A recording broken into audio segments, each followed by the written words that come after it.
사랑하는 여러분 안녕하십니까? 오늘 또 우리 하나님께서 성령님을 통해서 주시는 귀한 은혜와 평화가 여러분 안에 가득하시기를 바랍니다. 우리가 가지고 있는 이 성경은 구약이 39권, 신약이 27권이죠. 신약 27권 가운데 앞에 있는 4권의 책을 우리는 복음서라고 얘기를 합니다. 근데 이 복음서는요, 앞에 있는 3권을 마태, 마가, 누가복음을 공관복음이라고 하고, 그 다음에 있는 그 복음서를 요한복음 이렇게 얘기를 합니다. 복음이라고 하는 말은 말 그대로 하면 복된 소식 그런 뜻인데, 그 복된 소식은 무엇이 복된 소식일까요? 하나님이 인간의 몸으로 우리 가운데 오셔서 우리의 인간의 삶의 모든 문제를 해결하여 주시고 또 죄와 사망에서 벗어날 수 있도록 예수님께서 친히 십자가에 죽으시고 부활하시고 또 승천하시고 다시 오신다고 하는 그 약속의 말씀, 그 모든 것들이 다 복음입니다. 근데 이 복음서는요, 특별히 기록된 연대로 보면 사도 바울이 이 서신을 썼던 그 이후에 대개 쓰여진 그러한 성경들이어서 그 방향이 이 사도 바울이 썼던 것과는 조금 다른 것을 우리가 볼 수가 있습니다. 사도 바울은 신앙의 대상이 되시는 예수 그리스도에 대한 내용들을 주로 얘기를 하면서 예수를 믿는다고 하는 것은 도대체 어떤 의미가 있는 것인지, 그리고 더 나아가서 예수 그리스도를 통해서 받는 그 은혜와 교회 생활에 대한 것들을 쭉 말씀하고 있는 것을 볼 수가 있습니다. 그런데 이 복음서는 그렇게 신앙의 대상이신 예수 그리스도에 대한 이야기를, 그것을 역사적으로 활동하셨던 예수님에 대한 이야기로 그렇게 그 근거를 삼고 있는 것을 우리가 볼 수 있습니다. 왜냐고 하면 이 복음서가 쓰여지던 그러한 시기는요, 이미 예수님께서 십자가에서 죽으시고 부활하신 그때가 대개 AD 한 29년쯤 30년쯤 이렇게 되는 그러한 시절이니까요. 그 이후로 거의 한 40년 가까운 그러한 세월들이 지난 다음에 그때 마가복음에서부터 쓰여지기 때문에, 그래서 그 내용으로 보면 그 역사적인 예수 그리스도가 만약에 복음서가 없다고 하면 그냥 하나의 신화의 대상으로 바꿔질 수 있는 그러한 상황에서 예수 그리스도, 우리의 신앙의 대상이 되시는 예수 그리스도는 과연 어떻게 태어나셨고 어떻게 활동하셨고 무엇을 가르치시고 어떤 일을 하셨는가라고 하는 우리 신앙의 근거에 대한 것들을 밝히 보여주고 있는 것이죠. 그래서 이제 가장 먼저 쓰여졌던 이 마가복음이라든지 마태복음, 누가복음을 우리가 공관복음 그렇게 얘기를 하는데, 이 공관복음이라고 하는 것은 같은 관점에서 그렇게 성경이 쓰여져 있다, 그런 의미가 그 가운데 있지요. 이제 마가복음하고요, 마태복음은 이 마가복음에 있는 내용의 대부분이 마태복음의 한 80% 정도로 이렇게 들어와 있고, 또 마가복음과 누가복음은 한 50% 정도의 내용에서 같은 내용들을 담고 있는 것을 볼 수가 있어요. 그 내용들을 쭉 기술해 가는 것을 보면 마가가 이 마가복음을 쓰게 되는데, 마가는 예수님의 직계제자는 아니지요. 예수님의 직계제자였던 베드로의 믿음의 아들이었었는데, 이 믿음의 아들이었던 이 마가가 베드로가 전해줬던 그러한 내용들과 또 자기가 예수님께서 예루살렘에서 활동하셨던 그러한 내용들, 특별히 마지막 일주일간의 그러한 내용들을 함께 담아서 예수님의 십자가의 사역이라고 하는 그 내용에 초점을 맞추고 그 말씀들을 쭉 기술해 가는 것을 볼 수가 있습니다.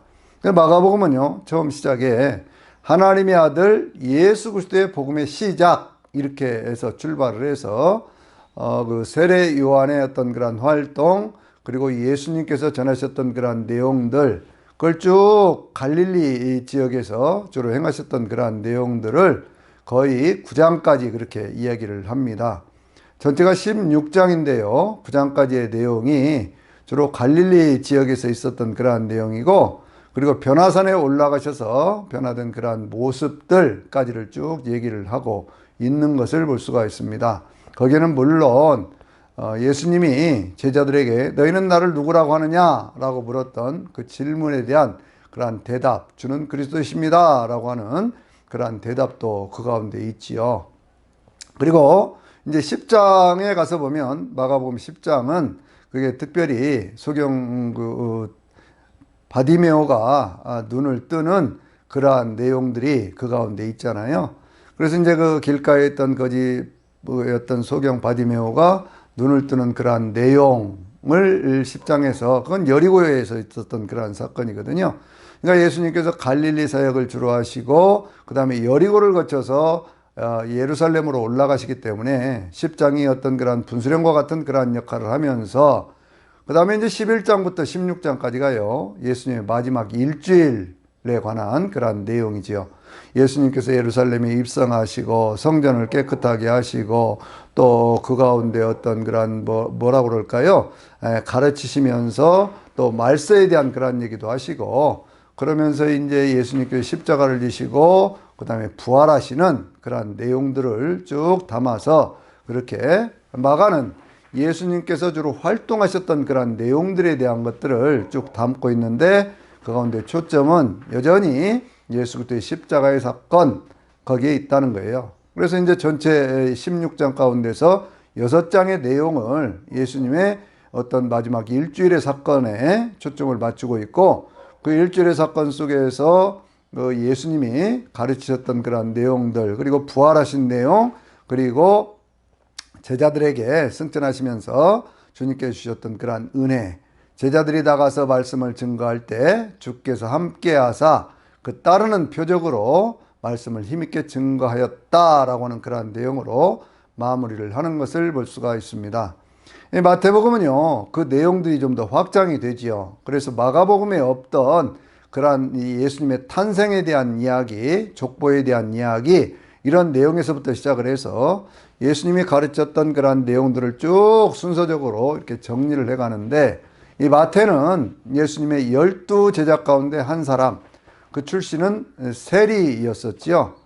그러니까 이 세리였던 이 마태가 예수님의 제자가 되어서 그렇게 이제 부르심을 받는데 이 마가복음은 로마에 있던 그 기독교인들을 상대로 해서 쓰여진 복음서다 라고 말씀을 드릴 수가 있고요. 마태복음은 특별히 유대인 기독교인들을 대상으로 해서 쓰여진 복음서다. 우리가 이렇게 되게 얘기를 하지요. 그래서 이제 이 내용을 쭉 보면은요, 전체가 28장인데, 가운데 역시 가장 큰 초점은 어디에 있느냐, 그러면 21장부터 28장까지 있는 예수님의 마지막 일주일의 사건, 바로 거기에 초점이 맞춰져 있다라고 하는 거예요. 그러니까 예수님의 이 대속의 사건이라고 하는 것은 우리 인류를 구원하는 가장 중요한 사건이기 때문에 이 예수님의 3년간의 공생애 가운데서도 그 가운데 마지막 일주일의 사건에 복음서는 초점을 맞추고 있다라고 하는 것을 우리가 염두에 두고 성경을 읽어야 할 필요가 있습니다. 마태복음은요, 1장에서 예수님의 족보에 대한 이야기, 2장에서 예수님의 탄생에 대한 이야기, 그리고 3장에서 예수님의 세례, 4장에서 예수님의 그 어떤 그 시험, 그리고 이제 5장, 6장, 7장에 있는 그런 말씀들이 그것이 이제 산상수훈이라고 해서 예수님의 말씀을 쭉 모아놓은, 그러니까 이제 마태가 가지고 있던 그 큐레라고 하는 말씀 자료를 통해서 그 내용들, 예수님의 어록을 정리해 놓은 그런 내용들이죠.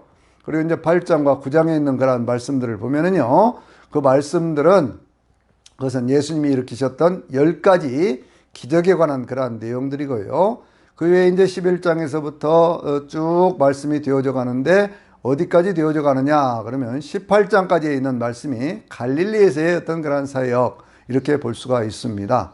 그러니까요, 이 전체 어떤 그러한 내용 가운데 거의 3분의 2에 해당되는 그러한 내용들이 갈릴리 사역인데 그 가운데 우리가 가장 주목해서 보아야 될 그러한 말씀, 마태복음에 있는 그러한 말씀 가운데는요, 특별히 마태복음 16장에 있는 너희는 나를 누구라고 하느냐, 마가복음에 있었던 그러한 내용을 좀 더 확실하고 분명하게 이 마태가 정리해서 전해주는 교회에 대한 말씀으로 우리가 볼 수가 있습니다.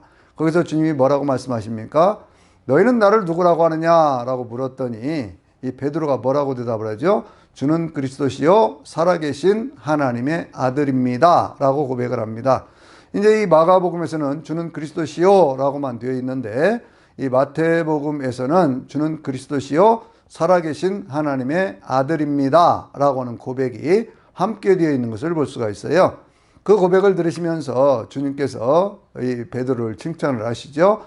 바요나 시몬아 내가 복이 있도다. 이를 내게 알게 한 이는 혈육이 아니고 하늘에 계신 내 아버지시다. 내가 이 반석 위에 내 교회를 세우리니, 예수 그리스도의 교회지요. 내 교회를 세우리니 음부의 권세가 너를 이기지 못하리라.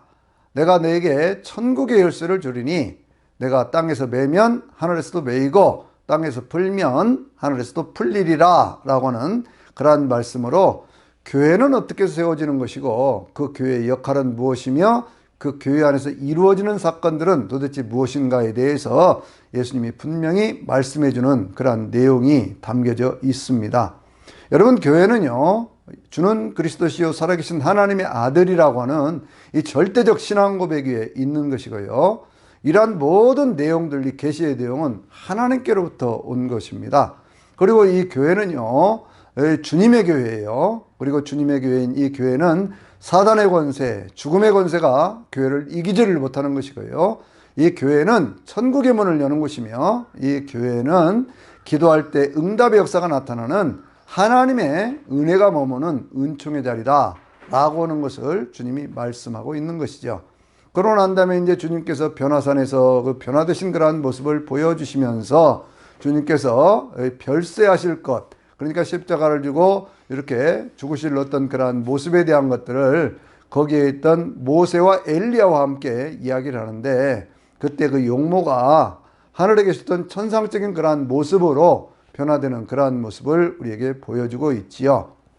그러한 내용으로 쭉 전개를 하고 난 다음에 이제 그 19장 20장에서 여리고를 지나가시면서 가르쳐 주셨던 그러한 말씀의 내용들이 나오고요, 21장에서부터 28장까지에 있는 말씀들을 통해서 예수님께서 예루살렘에 입성하시고 그 가운데 어떤 그 가르치시고 또한 그런 내용들, 바리새인들을 책망하고 말세에 대한 어떤 그러한 교훈들, 그것을 24장에서 말씀을 하시고 그 말세를 준비하는 성도의 자세에 대한 것들을 세 가지 비유들을 통해서 우리에게 가르쳐 주신 다음에 그 다음에 이제 이 새 언약의 사건이라고 하는 그 주님께서 만찬을 하시면서 이 어떤 그런 잔을 드시고 또 떡을 나누시면서 이 잔은 새로운 언약의 잔이라고 말씀하시는 바로 그 내용이 나오고 있는 것을 볼 수가 있습니다.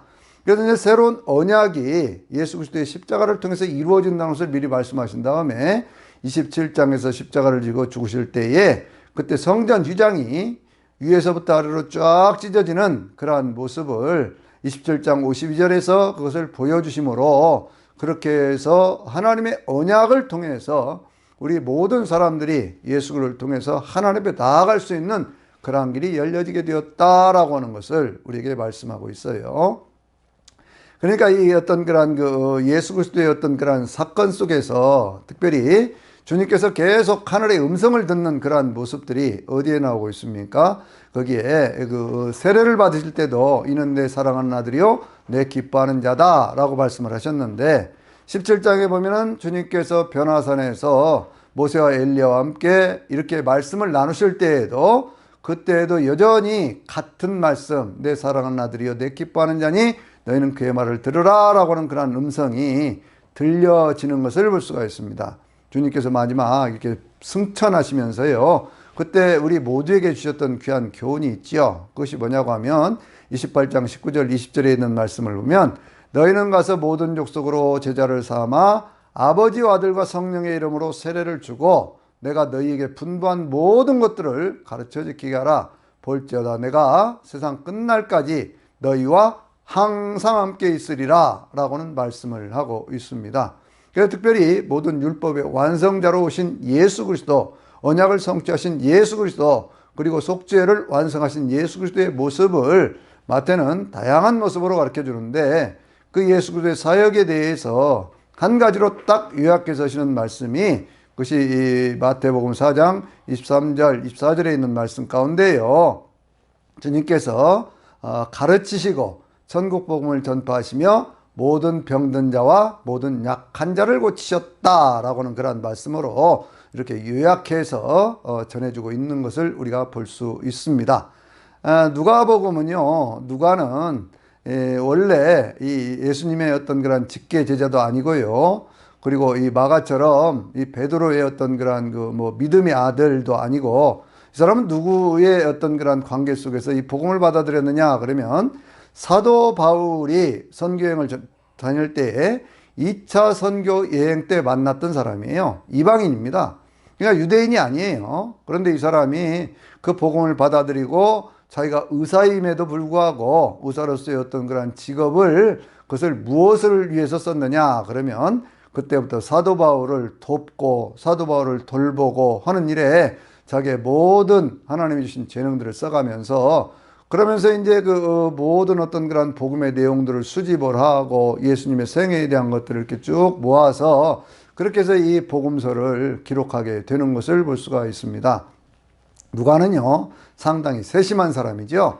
그래서 예수님의 탄생에 대한 그러한 얘기를 할 때도 먼저 누구 얘기부터 하냐면 세례 요한에 대한 이야기부터, 세례 요한이 어떻게 해서 탄생하게 되었는지 라고 하는 이야기부터 시작을 해서 예수님의 탄생에 관한 그러한 이야기들, 그리고 예수님의 어머니였던 마리아와 그 세례 요한의 어머니였던 엘리사벳이 서로 만나는 어떤 그러한 과정들을 쭉 얘기를 하고 난 다음에 예수님의 어떤 그러한 족보에 대한 얘기를 할 때도요, 마태는 특별히 아브라함과 다윗의 자손 예수 그리스도의 세계라 이렇게 시작을 하는데, 그 계보라 이렇게 시작을 하는데, 그것은 뭐냐고 하면 어떤 언약의 성취라고는 그것을 전제하고 있는 것이거든요.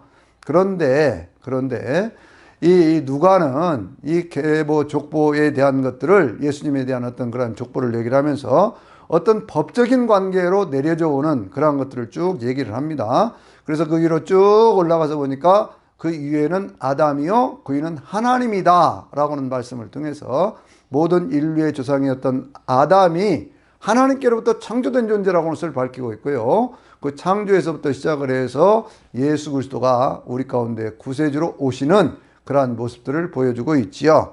그래서 이제 이 누가는요, 어떤 그런 제자들을 부르고 하는 그런 과정 속에서 주님의 복음을 쭉 증거하는 그런 내용들을 얘기를 하고 있는데, 그 가운데 특별히요, 누가만이 가지고 있는 독특한 그런 내용들이 있지요. 그것이 예를 들면, 누가복음 15장에 있는 집을 나간 탕자의 이야기가 있잖아요. 또 16장에 보면 부자와 나사로에 대한 얘기가 있죠.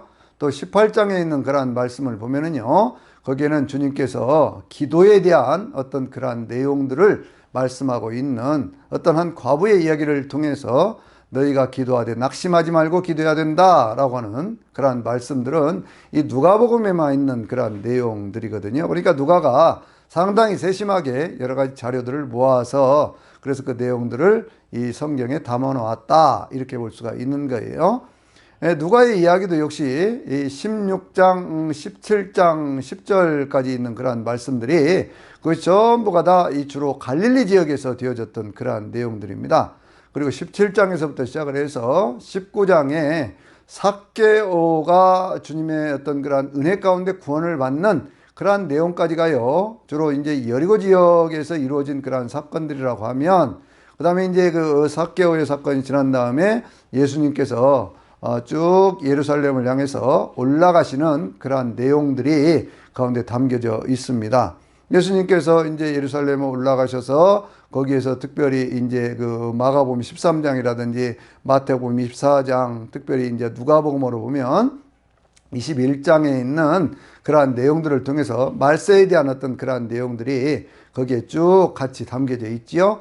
그리고 22장에 예수님께서 이렇게 그 만찬을 쭉 베풀어 가시면서 그 가운데서 새 언약이라고 하는 그러한 말씀을 통해서 예수님의 십자가 사건은 구약의 어떤 그 율법으로 맺어진 그러한 것이 아니라 돌비에 뭡니까 에레미야 31장에 보면 거기에 이제 돌비에 새겨진 어떤 그러한 사건이 아니고 우리의 마음속에 새롭게 새겨진, 마음에 새겨진 새로운 언약의 사건이라고 하는 것을 분명하게 그렇게 말씀하고 있는 것을 우리가 볼 수가 있어요. 예수님이 십자가를 지시고 난 다음에 부활의 사건을 24장에서 얘기를 하면서 특별히 이제 누가는 24장에서 예수님의 단순한 어떤 그런 부활에 대한 얘기뿐만이 아니라 예수님의 승천에 관한 그런 내용으로 그것을 마무리하는 것을 볼 수가 있습니다. 주님께서 이렇게 승천하시면서 제자들을 축복을 하시죠. 그 축복하시는 가운데 승천을 하실 때에 제자들은 기쁨으로 돌아와서 성전에 모여서 하나님 앞에 늘 찬양했다라고 하는 말씀으로 그 내용을 마감을 하고 있습니다. 그러나 이 누가는요, 예수님의 생애에 대한 얘기만 하려고 했던 것은 아니에요. 그 다음에 계속해서 이어져 가는 것이 사도행전에 대한 그러한 말씀인데, 사도행전 1장은 주님의 승천을 하시면서 승천의 내용과 함께 이 너희가 하나님께로부터 능력이 입힐 때까지 기다리라고 하는 이 누가복음에 있는 그러한 말씀과 같이 14절에 있는 말씀 보면 저들이 전혀 모여서 기도에 힘쓰는, 온전히 기도에 힘쓰는 그러한 모습을 보여주죠.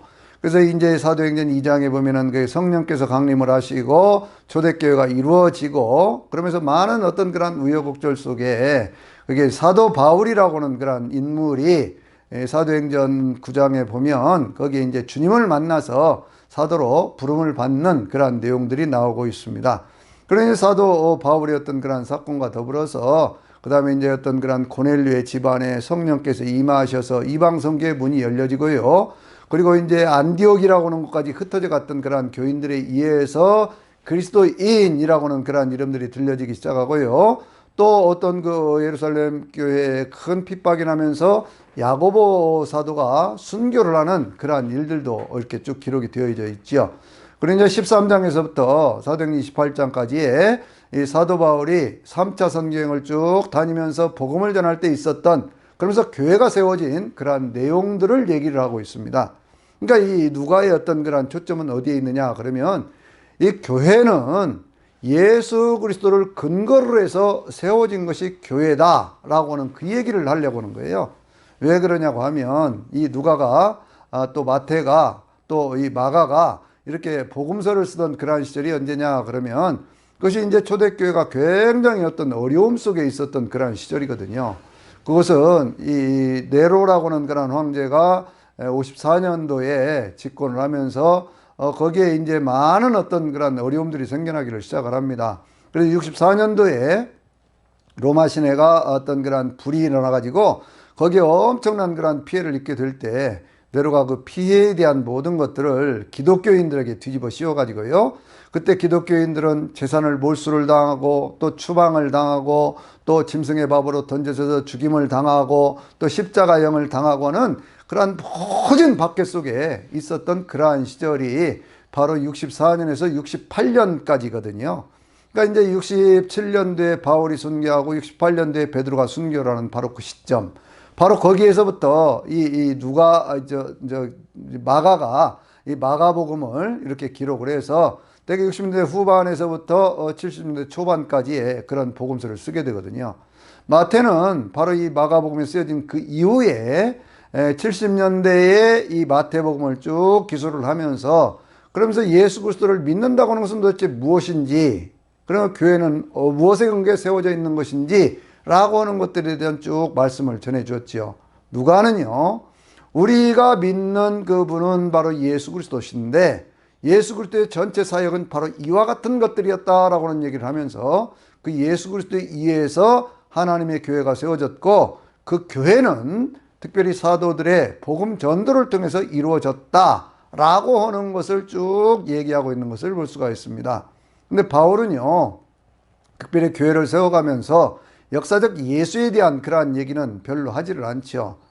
특별히 성경에 있는 그러한 말씀 보면 나는 십자가에 달리신 예수 그리스도 외에는 알지 않기로 했다라고 말씀하는 것처럼 주로 이제 속죄에 대한 그러한 말씀, 그리고 부활에 대한 이야기, 재림에 대한 소망, 여기에 바울이 주로 초점을 맞추고 있는 것을 볼 수가 있어요. 그러니까 역사적으로 활동하셨던 예수님에 대한 그러한 내용들이 그것이 빈약했기 때문에 그때 이제 마가라든지 마태라든지 누가와 같은 그러한 사도들이 그러한 내용들을 쭉 정리를 하면서 교회는 도대체 어떻게 세워졌는지까지 이야기를 하고 있는 것을 우리가 볼 수 있습니다. 그런 다음에 이제 이 요한복음이 쓰여지는 그러한 시기는 언제냐 그러면 그 시기는요, AD 90년대거든요. 그러니까 주님께서 활동하셨던 그러한 시기로부터 따지면 거의 한 60년이 지나가지 않습니까? 60년 세월이 쭉 지나간 다음에 그 시기도 여전히 이 교회는 엄청난 그러한 핍박과 고난 가운데 있었지요. 이 네로 시대에 있었던 핍박이 가장 심한 어떤 그러한 핍박의 첫 출발점이었다고 하면 그보다 더 심한 어떤 그러한 핍박이 있었던 때가 이 도미티안이라고 하는 사람이 다스리던 그러한 때거든요. 도미티안은 81년도부터 집권을 하기 시작해서 그렇게 해가지고 96년까지 이렇게 집권을 하는데 이 81년도에 집권을 했던 이 도미티안이 84년도부터 자기를 신으로 하나님으로 섬기라고 그렇게 사람들에게 강요하기 시작하고 황제 숭배가 온 세상을 덮어가기 시작하면서 그러면서 거기에 있던 많은 사람들이 죽음으로 내몰리는 그러한 상황 속에 있었어요. 이미 그때가 되면 이 모든 사도들, 요한사도는 65년부터 에베소 교회를 목회하고 있었는데 이 요한사도를 제외한 모든 11명의 사도들은 다 순교를 했고 사도들뿐만이 아니라 수없이 많은 그러한 성도들이 예수 그리스도를 믿는다고 하는 이유 때문에 예수 그리스도가 나의 주님이라고 고백하는 바로 그 이유 때문에 죽임을 당하는 바로 그러한 고난 속에 있었어요. 90년대에는 가장 큰 핍박이 있었던 그러한 시절입니다. 그래서 그 어떤 그 84년도부터 시작되었던 그러한 핍박과 고난이 엄청난 그러한 교회에 대한 시련으로 다가오면서 도대체 예수 그리스도를 믿는다고 하는 것은 도대체 무엇인지, 예수 그리스도를 믿음의 결과는 무엇인지에 대한 그러한 의문들이 생겨나기를 시작을 했어요. 특별히 그 시대까지는요, 이미 바울 사도가 썼던 모든 서신들이 완성이 되어 있었고 복음서 가운데 공동 서신, 그러니까 이 공관 복음은 다 완성이 된 그러한 시절이었거든요. 그래서 이 요한 사도는요, 그때부터 대개 한 10년, 15년 이상 지난 90년대니까요. 그때 5권의 성경을 쓰기를 시작을 합니다. 이것으로 해서 신약 성경이 완성이 되는데 90년대 초반에 썼던 것이 요한복음, 그리고 요한복음에서부터 요한계시록을 쓸 그 중간에 있었던 것들이 이 요한 1, 2, 3서, 그리고 95년, 96년에 이 사도 바울이 이 반모섬이라고 하는 곳에 유배를 가서 거기에서 썼던 성경을 우리가 요한계시록 그렇게 얘기를 하는 것이거든요. 그러면 이 5권의 어떤 그런 성경을 쓰면서 요한 사도는 도대체 무엇을 위해서 이 성경을 썼을까 그런 얘기예요. 요한 사도는요, 이 앞에 있는 공관복음과는 좀 다른 관점에서 이 성경들을 써나가기를 시작을 합니다. 어떤 관점에서 이 성경들을 쓰냐면요, 예수님이 어떤 그런 예수님은 누구냐고 하는 것에서부터 출발을 해서 예수님을 믿을 때 어떤 일이 어떻게 이루어져 가는 것인가, 그리고 나는 왜 이 성경을 이렇게 쓰고 있는가 라고 하는 것을 요한 사도가 분명히 말씀하고 있는데, 그것이 뭐냐 그러면 한마디로 얘기를 하면 생명, 영생이라고 하는 거예요. 조의 아이온이라고 하는 그런 거거든요. 그러니까 이제 우리의 삶이라고 하는 것에 대해서 예수를 믿는다고 하는 건 도대체 뭐냐? 왜 믿느냐? 그것은 한마디로 얘기를 하면 살기 위해서 믿는데, 그 삶이라고 하는 것이 단순히 오늘날의 삶뿐만이 아니라 영원한 삶을 지향하고 있다라고는, 인간의 어떤 죄를 넘어서서 죽음을 넘어서서 영원한 삶을 지향하고 있다고 하는 바로 그 신앙의 본질이라고 하는 것을 요한 사도가 분명하게 그렇게 말씀하고 있습니다. 이걸 우리가 어디서 볼 수 있냐면요, 요한복음을 시작하면서 요한 사도가 요한복음 1장 4절에서 그렇게 얘기를 하죠. 말씀 안에는 생명이 있고 이 생명이 사람들의 빛이다, 이렇게 얘기를 하는 거예요. 처음부터 뭐라고 얘기를 했습니까? 태초에 말씀이 계시는데 이 말씀이 하나님과 함께 계셨고 이 말씀이 하나님이시다, 그렇게 로고스 대신 하나님의 생각, 하나님의 어떤 그런 안에 있는 모든 의지가 그것이 하나의 형상화되어서 우리 가운데 오신, 말씀이 육신이 되어 우리 가운데 오신 바로 그분이 예수님이신데, 바로 그 예수님 안에는 뭐가 있다는 거예요? 생명이 있다는 거예요. 이 생명에 대한 얘기를요, 예수님께서는 계속 말씀을 하십니다. 우리가 잘 아는 요한복음 3장 16절도 뭐라고 말씀하고 있죠? 이렇게 말씀하고 있잖아요. 하나님이 세상을 이처럼 사랑하사 독생자를 주셨으니 이는 저를 믿는 자마다 멸망하지 않고 영생을 얻게 하려 하심이라. 생명에 대한 얘기죠. 또 5장 24절에도 있는 말씀을 보면은요, 내 말을 듣고 나를 보내신 이를 믿는 자는 생명을 얻었고 심판에 이르지 아니하나니 심판에 이르지 않았니 영생을 얻었느니라 라고 하는 그러한 말씀을, 사망에서 생명으로 옮겨졌느니라 라고 하는 그러한 말씀을 합니다. 내 말을 듣고 나를 보내신 자를 믿는 자는 영생을 얻었고 심판에 이르지 아니하나니 사망에서 생명으로 옮겼느니라, 이렇게 말씀을 하지요. 또 요한복음 10장 10절을 보면 도적이 온 것은 도적질하고 죽이고 멸망시키려고 하는 것뿐이지만 인자가 온 것은 양들로 생명을 얻게 하고 이 생명을 풍성케 하려 하심이라고는 그러한 말씀을 하고 있습니다. 이러한 말씀들을요, 예수님께서는 계속해서 하고 있는데 그 모든 내용들에 대해서 요한사도는 자기가 이 성경을 기록한 목적이 뭐냐라고 얘기를 할 때 요한복음 20장 30절에서 내가 이 성경, 이 요한복음을 쓴 이유는 예수께서 하나님의 아들이신 그리스도이신 것을 너희로 알게 하고 또 믿게 하고 그렇게 함으로 해서 그 이름을 힘입어서 너희에게 생명을 얻도록 하기 위함이라 라고 하는 이야기를 하고 있어요.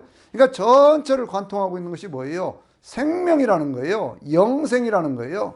이것을 요한사도는요, 요한 1, 2, 3서에서도 같이 얘기를 하고 있습니다. 요한 1서의 맨 처음에 있는 얘기가 뭐예요? 태초부터 계셨던 이 생명의 말씀에 대해서는 우리가 본 바요, 들은 바요, 만진 바라, 그렇게 얘기를 하고 있고요. 또 요한1서 5장 13절에 있는 말씀 보면 거기는 뭐라고 말씀을 하고 있습니까? 내가 이것을 너에게 쓰는 것은 예수 그리스도를 믿는 너희에게 생명이 있는 것을 알게 하려 함이니라 라고 말씀하고 있거든요. 이거 계속 생명에 대한 얘기를 하고 있는 거예요. 여러분들 그 요한계시록은 어떤 책일까요? 우리에게 무엇을 약속하고 있을까요? 생명, 영원한 생명, 그런 얘기죠. 그래서 이 2장과 3장에 보면 7교회에 주신 그런 말씀 가운데 12가지 축복에 대한 얘기가 있는데 그 가운데도 생명으로 가득 찬 그런 말씀을 하고 있습니다. 자, 보세요. 예배소 교회에 주셨던 이기는 자에게 주시는 축복이 뭡니까? 하나님의 낙원에 있는 생명나무의 열매를 주어 먹게 하리라 라는 그런 말씀이죠. 또 서만학교회는 뭐라고 말씀하십니까? 이기는 자에게는 결코 둘째 사망의 해를 받지 않게 하리라 라고 말씀하고 있죠. 또 사대교회에 주신 그러한 말씀 가운데는 뭐라고 말씀합니까? 저희가 흰옷을 입고 나와 함께 다닐 것이고 생명책에서 그 이름을 지우지 않을 것이며 하나님과 그의 거룩한 천사들 앞에서 그 이름을 시인하리라 라고 말씀하고 있죠. 또 라오디게아 교회에 주신 그러한 말씀 가운데서는요, 이기는 자에게는 내가 이기고 내 아버지 보좌에 앉은 것처럼 내 보좌에 함께 하리라, 이렇게 말씀을 합니다. 또 계시록 21장과 20장에 있는 그러한 말씀 속에서는요, 특별히 어떤 얘기를 합니까? 하나님이 그들과 함께 계시기 때문에 그들의 눈에서 모든 눈물을 씻어주심으로 그들 가운데 다시는 죽음이 없고 라고 하는 생명으로 충만한 그러한 것을 말씀하고 있죠. 22장에 가서 보면 하나님과 그 어린 양의 보좌로부터 생명수가 흘러나오는데, 생명수의 강이 흘러나오는데 길 가운데로 흐르고 길 좌우편은 생명나무가 있어 달마다 12가지 실과를 맺고 그 잎사귀는 만국을 치료하기 위하여 있더라, 이렇게 말씀하잖아요. 그러니까 생명으로 충만한 것, 바로 이것이 신앙이라는 거예요. 우리가 신앙생활을 하는 것은 가장 간단하게 얘기하면 그런 얘기죠. 살기 위해서 예수를 믿는 것이고, 그리고 삶이라고 하는 것이 이 생의 삶뿐만 아니라 영원한 삶, everlasting life라고 하는, 영생이라고 하는 바로 그것을 지향하고 그렇게 나아가는 것입니다. 그래서 주님께서 안식일에 대한 말씀을 하실 때도 그렇게 말씀을 하셨잖아요. 생명을 살리는 것, 선을 행하는 것, 바로 그것이 안식일을 제대로 지키는 것이다 라고 하는 그러한 말씀을 그렇게 하시는 겁니다. 그래서 이 요한복음은요, 예수님에 대해 소개를 할 때도 뭐라고 소개를 합니까? 요한복음 1장 36절에 있는 말씀을 보면은요, 거기에 예수님이, 이 요한이, 세례 요한이 그렇게 얘기를 하잖아요. 세례 요한이 뭐라고 얘기를 하냐면요, 세상 죄를 지고 가는 하나님의 어린 양, 하나님의 어린 양이다, 이렇게 얘기를 하거든요. 하나님의 어린 양이신 예수님께서 십자가를 지시면서 맨 마지막에 하신 말씀이 뭐지요? 다 이루었다라고는 그런 말씀이잖아요. 요한복음 19장 31절에 있는 말씀에, 30절에 있는 말씀에, 19장 30절에 있는 말씀에 주님께서 그 영혼이 떠나가시면서 내가 다 이루었다라고 말씀을 하시고 속죄를 완성하시는 예수님. 그래서 우리 인간의 어떤 죄와 사망에서부터 벗어날 수 있도록 그렇게 역사하시는 그 주님의 그 크고 놀라운 은총에 대한 것들을 요한복음은 그 안에 생명의 원리를 통해서 그것을 우리에게 말씀하고 있는 거예요. 그러니까 예수님은 우리를 살리러 오신 분이고 우리는 예수 그리스도의 삶을 얻은 것이고 이 삶이라고 하는 것은 지금 이 땅에서뿐만이 아니라 영원한 삶으로 이어져가는 바로 그것을 우리에게 말씀하고 있습니다.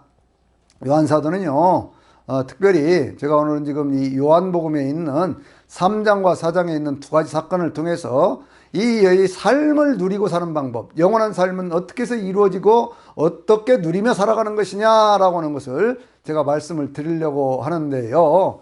특별히 이제 요한복음 3장에 있는 그러한 말씀을 보면은요, 거기에는 한 사람이 나오죠. 누구요? 니고데모라는 사람이 나오고 있고요. 또 요한복음 4장에 보면 거기는 한 사람 사마리아 여인에 대한 이야기가 있습니다. 근데 이 두 가지 이야기가요, 각각의 어떤 그런 사건인 것 같지만 그것을 같이 들여다보면 이 사건 속에, 이 두 가지 사건 속에 주님이 약속하시고 계획하시고 원하시는 뜻에 대한 것들을 우리는 분명히 이해할 수 있는 바로 그것이 그 안에 담겨져 있거든요.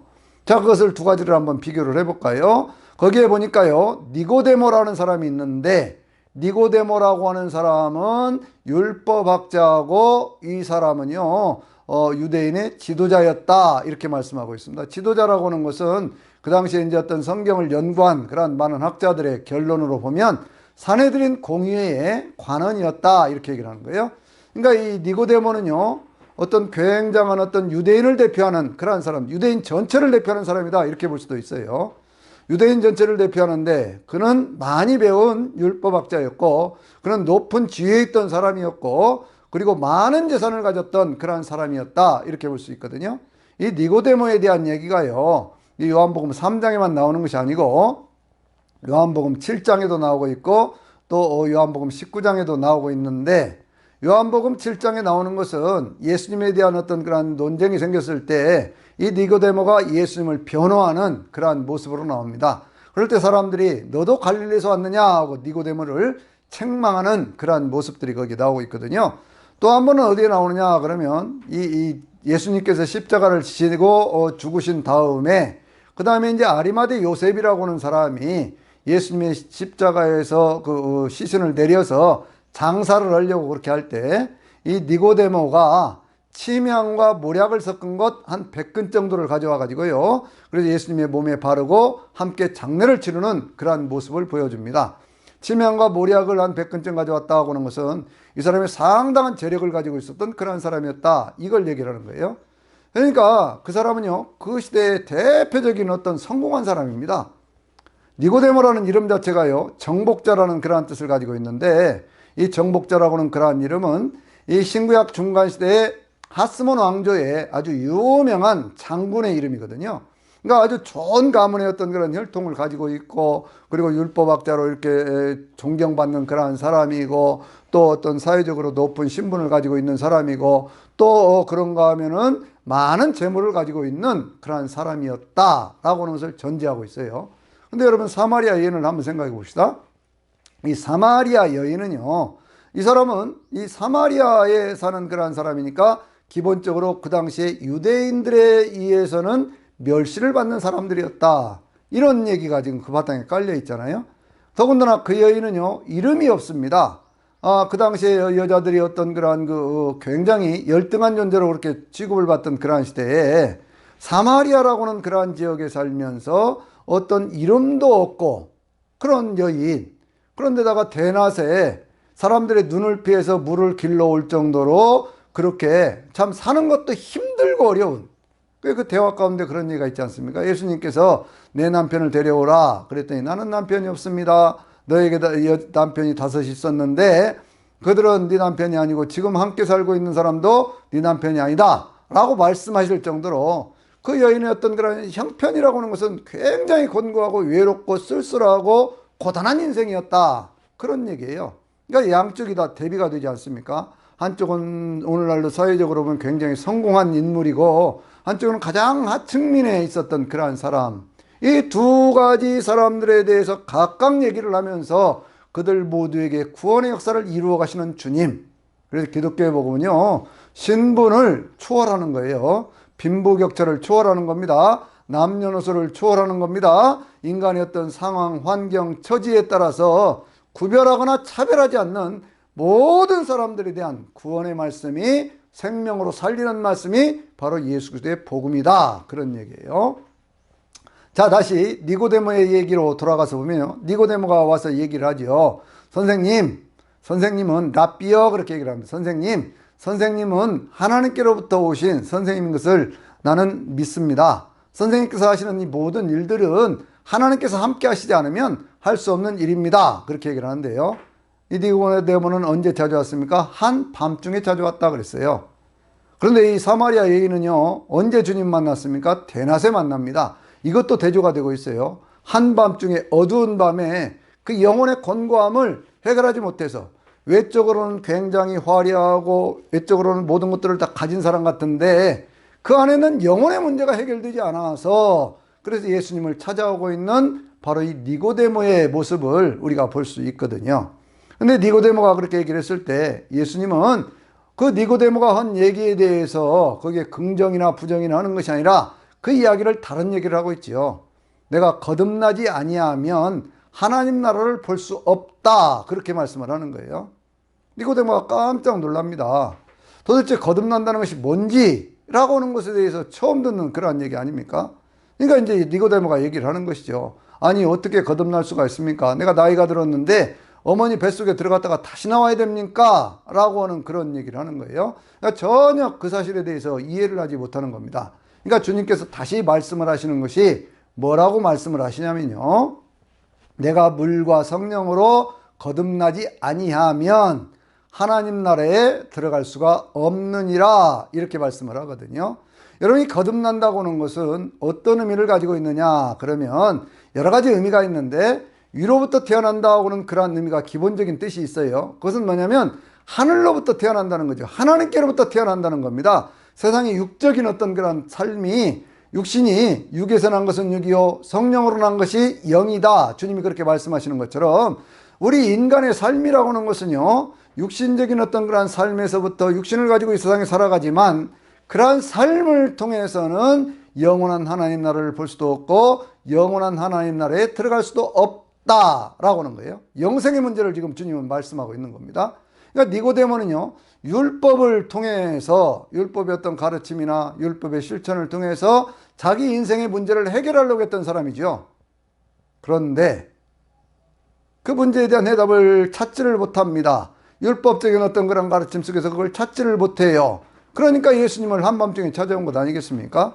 그러니까 그 니고데모의 어떤 그런 마음을 보시면서 네가 하나님 나라를 사모하는 것이라면 네가 정말로 하나님 나라를 사모한다는 것이라면 너는 한 번 더 다시 태어나서 다시 새 출발해야 된다. 그런 얘기죠.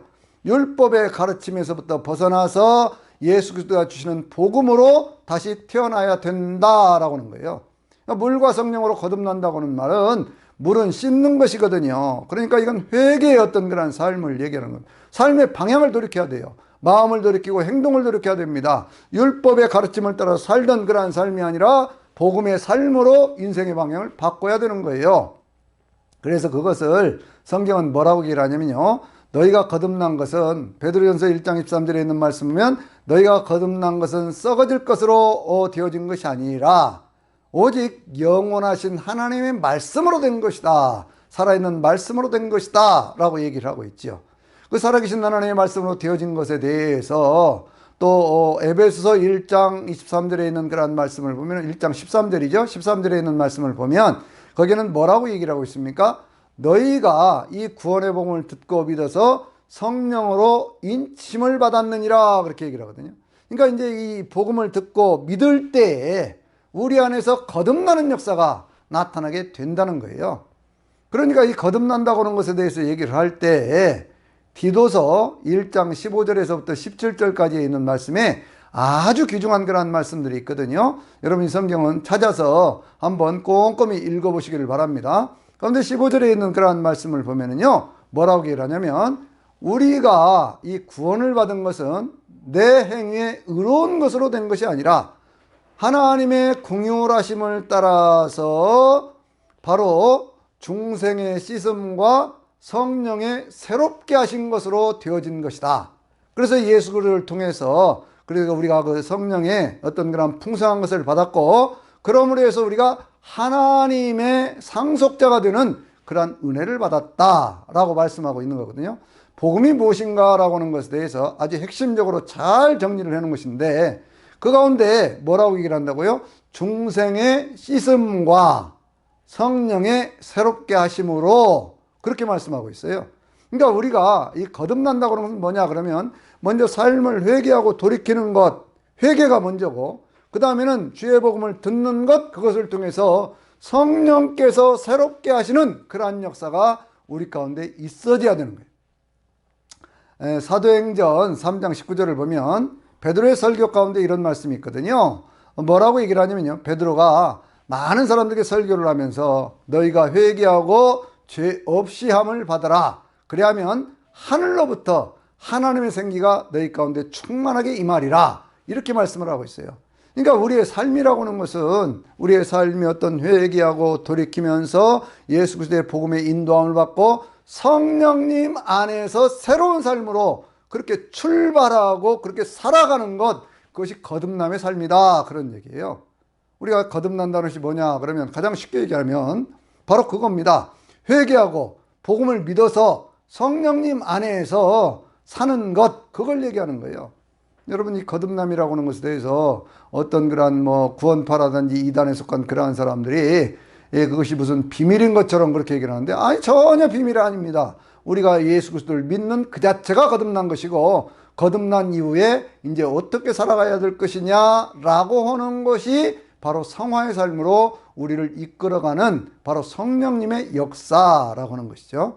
예수님께서 그렇게 말씀을 하시죠. 내가 거듭나야 된다고 하는 것을 내가 이상하게 생각하지 말아라. 이 거듭남이라는 말씀을 이 짧은 말씀 속에서 3번을 거듭해서 말씀을 하고 있거든요. 그러면서 육으로 난 것은 육이고 영으로 난 것은 영이다 라고 말씀을 하시면서 성령으로 난 사람들은 너희가 바람이 불 때 힘으로 이 바람이 이렇게 불어가는 것을 보면서, 그러면서 그 바람이 어떻게 부는가 너희가 잘 알지 못하지 않느냐. 그러나 성령으로 난 사람도 바로 그와 같다라고 얘기를 하는 거예요. 바람 같은 성령님은 우리 가운데 어떤 능력을 주고 우리 가운데 힘을 주고, 그리고 우리에게 바람이 어떤 다니는 것처럼 자유로움을 주는 그러한 역사가 나타나는 거예요. 그러니까 성령의 이끌림을 받는 사람은요, 그 안에 능력이 생기게 돼 있어요. 그래서 오직 성령이 너에게 마시면 너희가 권능을 받는다라고 말씀하고 있잖아요.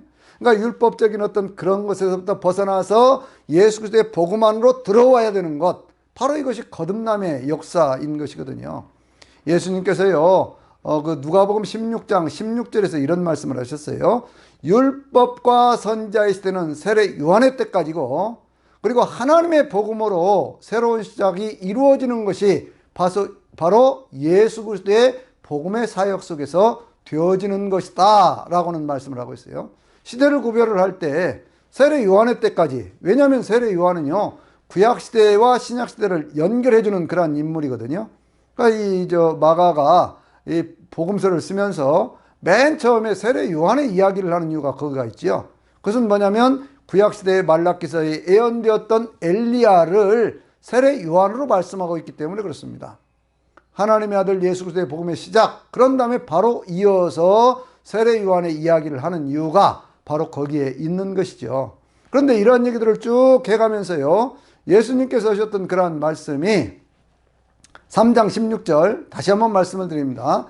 하나님께서 세상을 이처럼 사랑하사 독생자를 주셨으니 이는 저를 믿는 자마다 멸망하지 않고 영생을 얻게 하려 하심이니라 라고 하는 그 말씀이 거듭남의 결론인 거예요.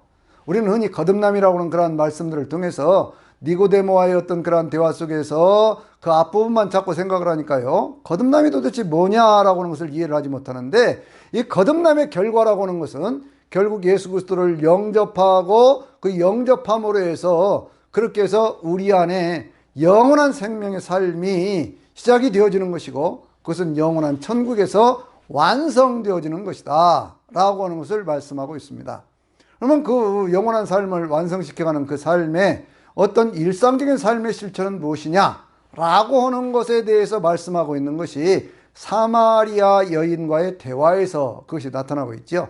이 사마리아 지역이라고 하는 것은 역사적으로 굉장히 여러 가지 의미가 있는 그러한 지역인데요. 이 사마리아 지역은 구약시대로 말하면 바로 이 세겜이라고 하는 그러한 지역이거든요. 이 세겜이라고 하는 지역은요, 아브라함 때에도 이 세겜이라고 하는 그러한 지명이 나오고 있는 것을 볼 수가 있어요. 아브라함은 BC 2144년생이거든요. 그러니까 75세에 이 사람이 어떤 하나님의 부르심을 받아서 너는 내 본토 친척 아비 집을 떠나 내가 너에게 지시할 땅으로 가라 라고 하는 하나님의 음성을 들으면서 그 삶을 출발시켜서 가나안 땅으로 들어오기 시작했는데, 가나안 땅에 들어와서 맨 처음에 하나님 앞에 제단을 쌓은 바로 그 자리가 세겜이라고 하는 자리예요. 이게 세겜이라고 하는 것은요, 아브라함이 이 제단을 쌓은 그러한 자리니까 지금으로부터 우리가 따져보면 거의 한 2000년 전에도, 2000년이 뭡니까? 지금으로부터 따지면 한 4000년, 예수님 이전에 한 2000년 되니까요. 그러니까 한 4000년 전에도 거기에는 도시가 있었다. 그런 것들을 우리가 볼 수가 있지요. 그 도시라기보다는 뭐 조그마한 어떤 촌락 같은 어떤 그러한 것이었겠지요. 그러나 그것이 이미 형성이 되고 있었어요. 그런데 거기에서 하나님이 아브라함에게 또다시 약속을 하십니다. 내가 이 땅을 내 자손에게 주리라 라고 말씀을 하셔요. 12장 7절을 보면요. 그러니까 이제 아브라함이 거기에서 여호와를 위하여 여호와 이름을 부르며 여호와의 애를 위하여 제단을 쌓았다라고 하는 그런 말씀. 그러니까 가나안 땅에 들어가서 하나님의 이름을 부르면서 하나님을 위한 제단을 쌓았던 첫 번째 제단이 바로 그 세겜 제단이었다 그 얘기예요. 거기는 뭐가 있었어요? 모래 상수리나무라는 것이 있었습니다. 모래 상수리나무라는 것이 왜 중요하냐면요, 모래라고 하는 그러한 뜻이 계시라고 하는 그런 뜻이거든요. 이게 계시를 받은 나무가 있던, 그러니까 그 나무 아래에서 그와 같은 일을 했던 그런 얘기죠. 그러니까 거기는 어떤 장소냐 그러면요, 이제 또 이 아브라함이 이렇게 쭉 제단을 쌓아가면서, 그러면서 이제 거기에서 또 어디에서 또 한번 제단을 쌓냐면 베델이라고 하는 곳, 거기에 제단도 쌓고 헤브론에서도 제단을 쌓고 또 그 브엘세바에서도 제단을 쌓고, 그리고 이제 이삭을 하나님께 드리면서 모리아라고 하는 곳, 그러니까 하나님의 성전을 세웠던 오르난의 타작마당이 있었던 곳, 바로 그곳에서 제단을 쌓는데 이것을 아브라함의 5대 제단 그렇게 얘기를 하거든요. 그런데 그 첫 번째 제단을 쌓았던 바로 그 자리에서 아브라함의 손자인 야곱이 거기에 이 삼촌 라반의 집에서 돌아와 가지고 다시 제단을 쌓는 그러한 모습을 볼 수가 있어요. 그러면서 거기에 정착을 했습니다. 정착을 하고 이렇게 했는데, 그게 이제 그 창세기 33장을 보면요, 거기에 이제 정착을 하면서 이렇게 자리를 잡는데, 그런데 거기에 어떤 일들이 생겨났습니까? 그 땅을 좀 사가지고요, 그렇게 해서 정착을 해가는 과정 속에서 그 딸 딥나가 거기에 있는 하몰이라고 하는 주장의 그 아들에게 몹쓸 짓을 당하는 그러한 일들이 생기고, 거기서 큰 분쟁이 생기죠. 그래서 이제 하나님의 앞에 제단을 쌓으려고 하니까 하나님께서 베델로 올라가서 제단을 쌓으라고 말씀을 하셔요. 그럴 때 이 야곱이 자기가 가지고 있던 모든 우상을 섬기던 그런 것들, 그러니까 무슨 귀걸이나 무슨 우상 조각이나 이런 것들을 전부 모래 상수리 나무 아래 다 묶고, 그리고는 이 베델을 향해서 나아가서 거기서 하나님 앞에 제단을 쌓는 그러한 모습들을 우리에게 보여주고 있는 것이거든요. 그러니까 역사가 있는 곳입니다. 그리고 그 땅은요, 그 야곱이 누구에게 준 땅이냐 그러면 요셉에게 이 유산으로 물려준 땅이어서, 나중에 이스라엘 백성들이 12지파가 땅을 분배를 할 때 그 지역에다가 뭘 만드느냐 그러면 바로 이 야곱이 요셉에게 준 그러한 땅이어서 에브라임 지파에 그 땅을 이렇게 상속해서 주는 그러한 모습을 볼 수가 있어요.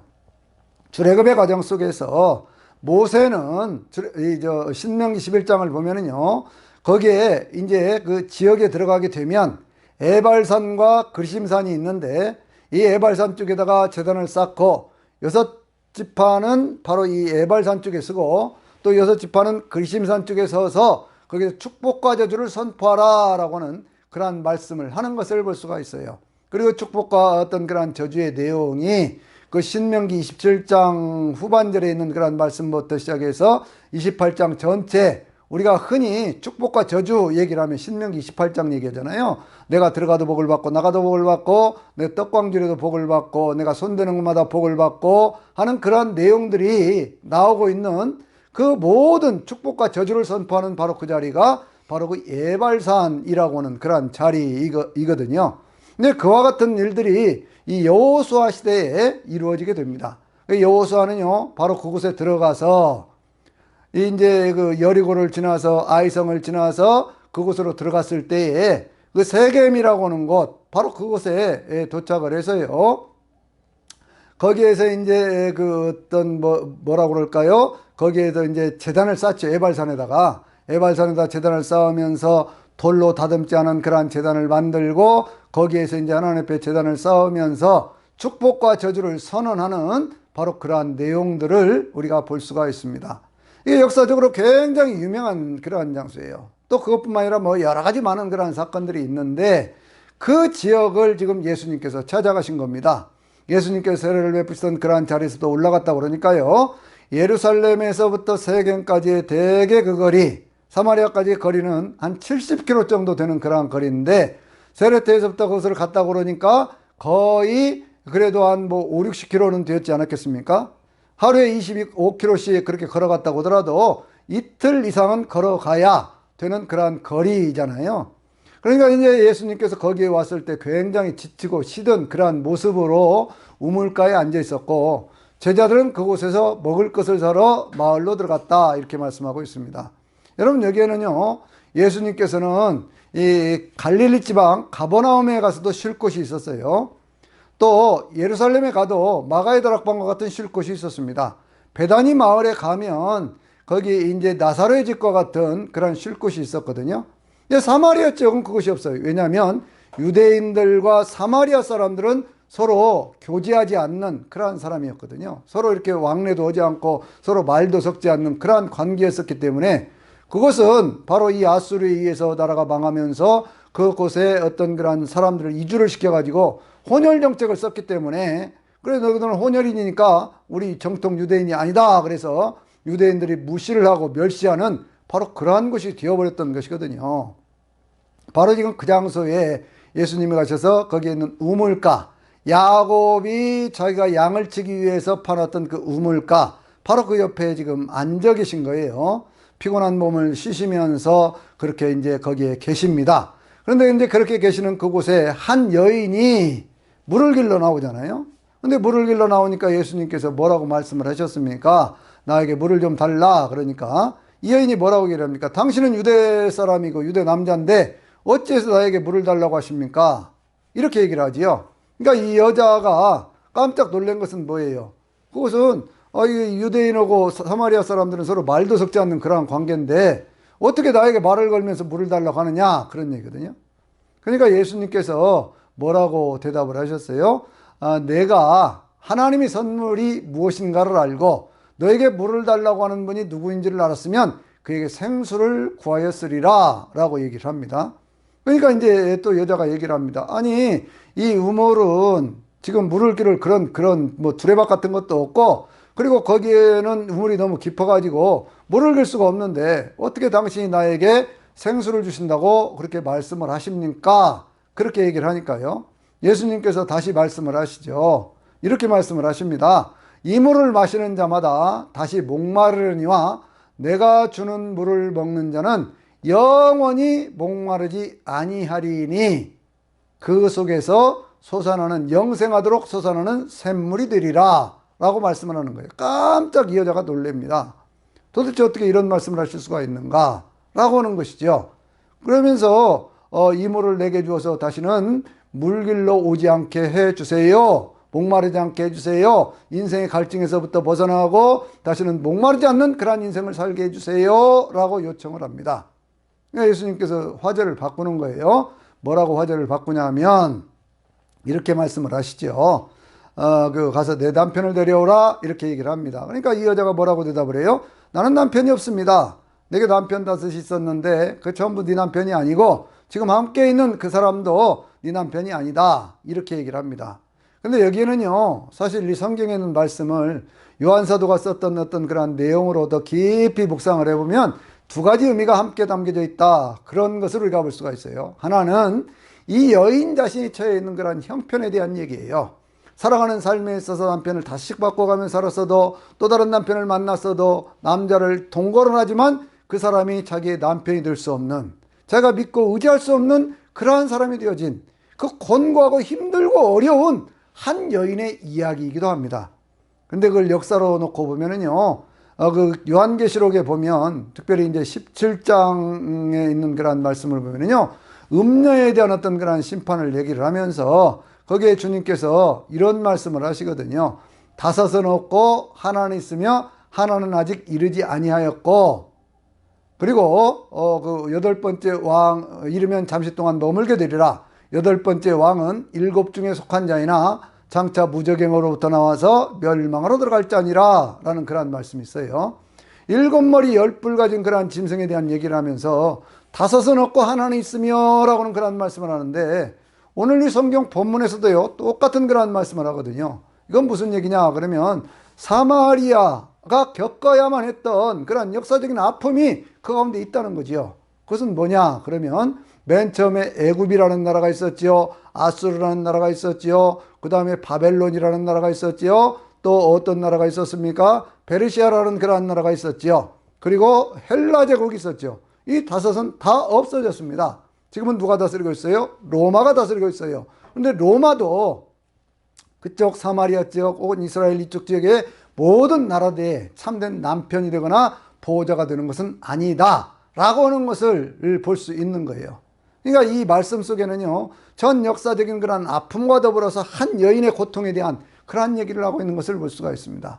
이 여인이 예수님을 보는 눈이 달라졌습니다. 뭐라고 달라졌냐면요, 처음에는 당신이 그러다가 그 다음에는 선생님 이렇게 얘기를 하다가 이제는 뭐라고 얘기를 하니까 내가 보니까 당신은 선지자이십니다 라고 얘기를 하면서 이 여인이 평생 동안 자기 마음속에 자기의 삶의 어떤 그런 문제를 풀어야 되겠는데 이 문제를 도대체 어떻게 풀어야 될 것이라고 하는 것은 답이 없었다는 거예요. 그래서 이제 주님 앞에 물어보는 것이 이런 얘기를 하잖아요. 우리 조상들은 이 산에서 예배하라고 했는데 당신들은 예루살렘에 가서 예배를 하라고 합니다. 우리가 도대체 어디서 어떻게 예배를 드려야 됩니까? 라고 얘기를 하지요. 그러니까 예수님께서 거기에 대한 답을 주시는 것이 오늘 제가 여러분에게 말씀드리려고 하는 가장 핵심적인 그러한 내용이에요. 그건 무슨 얘기냐면 예수님께서 이런 말씀을 하시죠.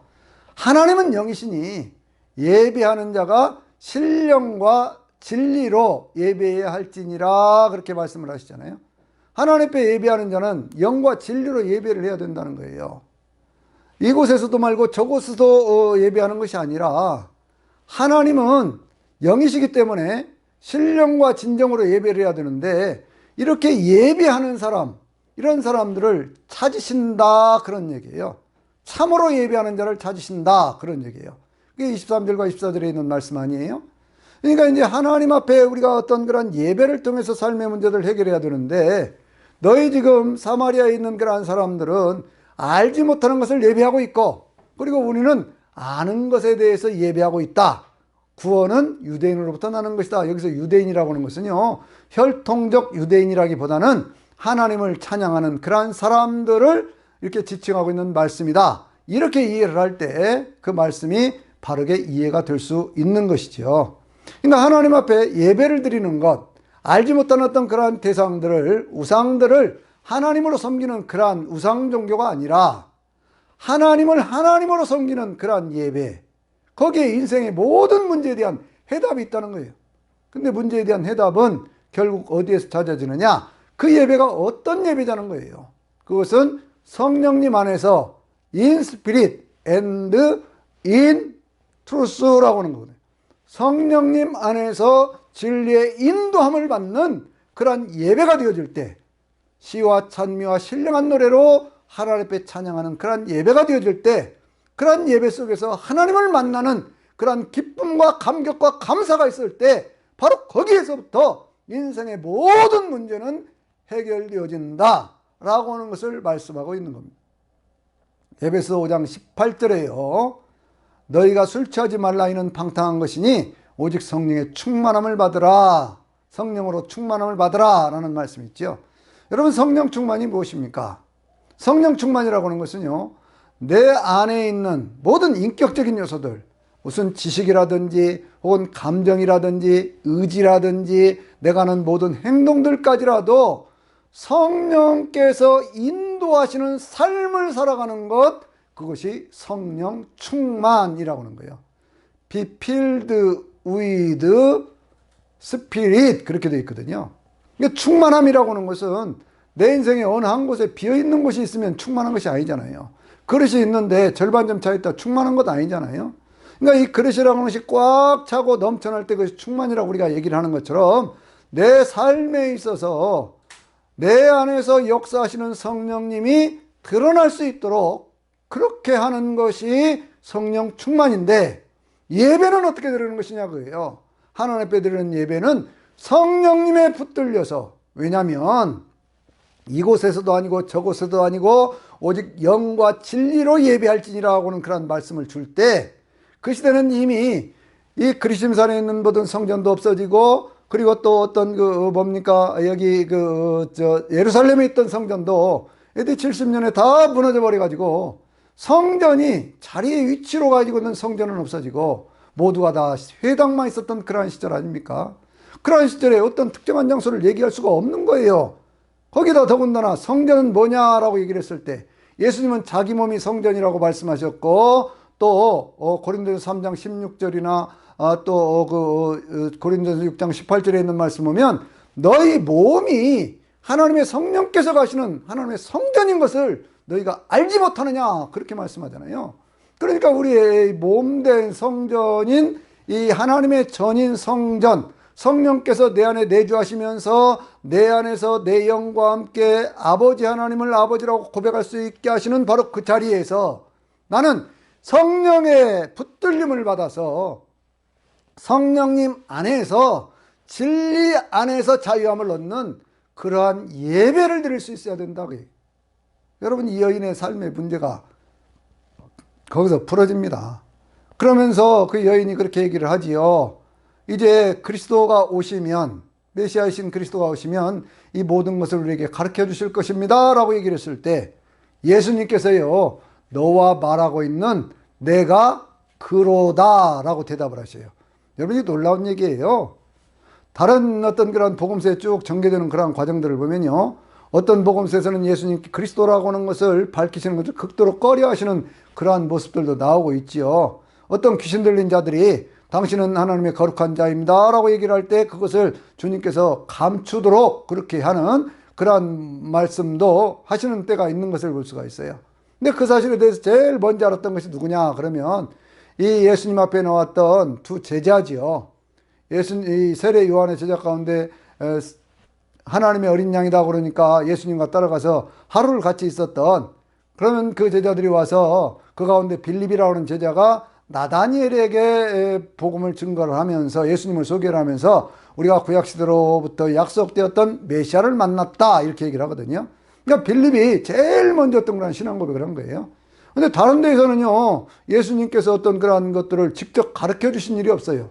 근데 맨 처음에 예수님이 내가 그리스도다라고 하는 그런 내용으로 가르쳐 주신 바로 그 사람이 바로 이 사마리아 여인, 세상 가운데 가장 천대받고 세상 가운데 가장 무시당하고 가장 외롭고 쓸쓸하고 뜨거운 대낮에 물을 길러올 수밖에 없을 정도로 힘들어하는 이 여인, 그러면 자기 삶의 어떤 구원의 문제 때문에 그 속에서부터 끊임없이 하나님의 은혜를 구하고 있던 이 여인에게 그 말씀을 주셨다고 하는 것은 하나님의 사랑이 얼마나 더 큰 것이냐 그런 얘기예요. 니고데모에게 가르쳐 준 것이 아니라 이 사마리아 여인에게 그 말씀을 주셨다고 하는 것이 얼마나 큰 은혜고 얼마나 큰 복음입니까? 이 여인은요, 처음에 예수님이 한 남자인 것으로 알았어요. 왜 당신이 그렇게 했다가 그 다음에 선생님 그러다가 선지자 그러다가 그리스도라고 하는 쪽으로 그렇게 이제 신앙이 예수님과의 대화를 통해서 급격하게 바꿔지는 그러한 모습을 봅니다. 거기에 이 여인이 물을 길러왔던 그런 덩이를 그냥 놔놓고, 그러고는 이제 동네로 들어가서 사람들에게 내 지나온 사월들에 대해서 다 얘기하신 그분을 만났습니다. 그분이 그리스도가 아니겠습니까? 라고 얘기를 하니까 동네 사람들이 다 나와가지고 그렇게 해가지고는 예수님을 만나고 예수님이 거기에 있기를 원하잖아요. 쉴 곳이 없어서 우물가에 있었던 그 예수님을 자기들의 집으로 모셔가서 이틀 동안 함께 있으면서 예수님의 말씀을 듣습니다. 그리고는 예수님에 대한 고백, 이분이야말로 세상을 구원하실 구세주라고 하는 그러한 고백이 사마리아 지역에서 나오는 것을 볼 수가 있어요. 예수님께서 갈릴리 지역을 바라보면서 고라시나 베사다야, 내가 그와 같은 이적들을 다른 곳에서 베풀었으면 그들은 벌써 회개하고 돌이켰을 것이다 하고 탄식하셨던 그 자리, 먼저 복음을 전하고 은혜를 받기를 원했던 그런 자리에서는 회개의 역사가 일어나지 않았습니다. 그런데 천대받고 멸시받고 구박받고 어렵게 그렇게 살던 그런 사람들, 그러면서도 하나님의 은혜를 구하고 있던 그 사람, 한 여인, 그 여인에게 주님은 내가 이 세상을 구원할 구세주로 왔다. 그리고 하나님 앞에 성령님 안에서 진리로 인도함을 받는 그런 예배를 드릴 때에 그때 구원의 새 역사가 나타난다고 하는 그러한 말씀으로 우리에게 복음의 진리를 가르쳐주고 있는 겁니다. 그러니까 우리가 거듭난다고 하는 것이 뭐냐? 회개하고 복음을 믿는 거예요. 그리고 예수 그리스도 안에 사는 겁니다. 그리고 그 핵심은 성령님 안에서 진리로 이끌림을 받는 예배의 삶을 사는 거예요. 여기서부터 출발을 해야 됩니다. 그래서 예배가 소중하고 예배가 좋고 하나님 앞에 드리는 그 예배 속에서 하나님이 주시는 무한한 생명의 능력을 공급받을 수 있어야 돼요. 하나님이 주시는 무한한 생명으로 공급받게 될 때 삶은 살만한 것이 되어지고, 그리고 인생이라고 하는 것이 정말 하나님의 뜻을 위해서 내가 내 마음과 뜻과 몸과 모든 것들을 다해서 그래서 하나님의 영광을 위해 살아보겠다고 하는 그러한 다짐과 결심이 있게 되는 것입니다. 그것이 베드로의 삶이고 그것이 바울의 삶이고 그것이 요한 사도의 삶이고 그런 것이죠. 그들이 세상 가운데는 성공한 삶은 아닙니다. 세상 가운데 기준으로 봐서는 성공한 것이 없어요. 그러나 그들에게 있었던 분명한 것은 내게 있는 것으로 내게 준다고 하는 그러한 자신이 있었어요. 그들에게는 무엇이 있었습니까? 예수 그리스도의 이름, 성령의 능력이 그들 가운데 있었던 거예요. 우리의 신앙생활은요, 늘 성령님 안에서 진리의 인도함을 받는 것이어야 됩니다. 그래야 우리의 삶에 하나님의 거듭남의 역사를 통해서 주시려고 하는 그런 하나님의 은혜가 더 풍성하고 넉넉하고 세상을 능히 이길 수 있는 그런 하나님의 사랑으로 나타나게 되는 것이지요.